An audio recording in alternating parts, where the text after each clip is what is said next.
কালীগঞ্জে বোমাবাজিতে নাবালিকার মৃত্যুর ঘটনায় পথে নেমেছে জাতীয় কংগ্রেস। মঙ্গলবার হাতিবাগান চত্বরে বিক্ষোভ দেখান তারা। প্রায় 15 মিনিট রাস্তা অবরোধ করা হয়। ব্যাহত হয়ে পড়ে যান চলাচল। তামান্না বিচার না পেরে বৃহত্তর আন্দোলনের হুঁশিয়ারি।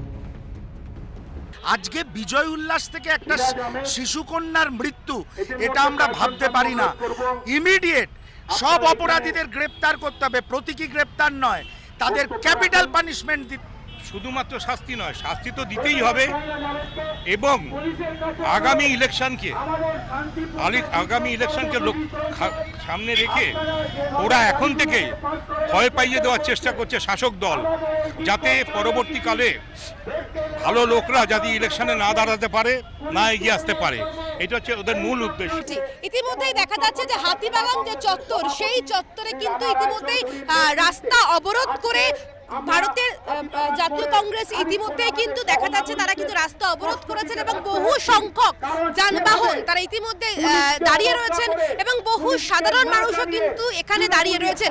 যত দ্রুত সম্ভব যারা এই কাজ করেছে তাদের চিহ্নিত করে তাদের কঠোর শাস্তি দিতে হবে, না হলে এই আন্দোলনের জাজ আরো তীব্র থেকে তীব্র হবে, এমনই হুঁশিয়ারি দিচ্ছেন জাতীয় কংগ্রেস।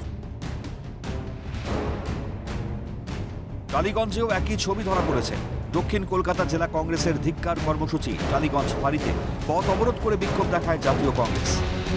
কালীগঞ্জের ঘটনার প্রতিবাদে ইতিমধ্যেই টালিগঞ্জ ফাঁড়িতে আমরা দেখতে পাচ্ছি রাস্তা অবরোধ করে প্রতিবাদ কর্মসূচিতে শামিল হয়েছেন দক্ষিণ কলকাতা জেলা কংগ্রেস নেতৃত্ব। গোটা রাজ্য জুড়ে এই প্রতিবাদ কর্মসূচি চলছে এবং যে ছবি একবার আমার চিত্র সাংবাদিক সায়ন চক্রবর্তীকে বলবো দেখানোর জন্য, ইতিমধ্যে টালিগঞ্জ ফাঁড়িতে দক্ষিণ কলকাতা জেলা কংগ্রেসের যে প্রতিবাদ, যে ধিক্কার কর্মসূচি তা চলছে। রাস্তা অবরোধ করে তারা এই প্রতিবাদ কর্মসূচিতে শামিল হয়েছে। যে সেলিব্রেশন চকলেট আমরা নাম শুনেছি, সেলিব্রেশন বোমার নাম এখন নতুন করে শুনছি। লজ্জা, ধিক্কার জানাচ্ছি আমরা, ধিক্কার। জানি না উনি সমবেদনাটা জানাবেন কি করে। ওনাকে যদি সমবেদনা জানাতে হয় 25 লক্ষ টাকা তার বাড়িতে কম্পেনসেশন দিক, চাকরির ব্যবস্থা করুক। আর এই যে অন্যায়, তার তৃণমূলের দলকে বলুন তার ভেতরে কারা মস্তান আছে, পুলিশ কি করছে। ক্যামেরায় প্রসন্ন নস্কর, সায়ন চক্রবর্তীর সঙ্গে দীপাঞ্জনা সাউ, অবিরূপা সাহার রিপোর্ট, ক্যালকাটা নিউজ।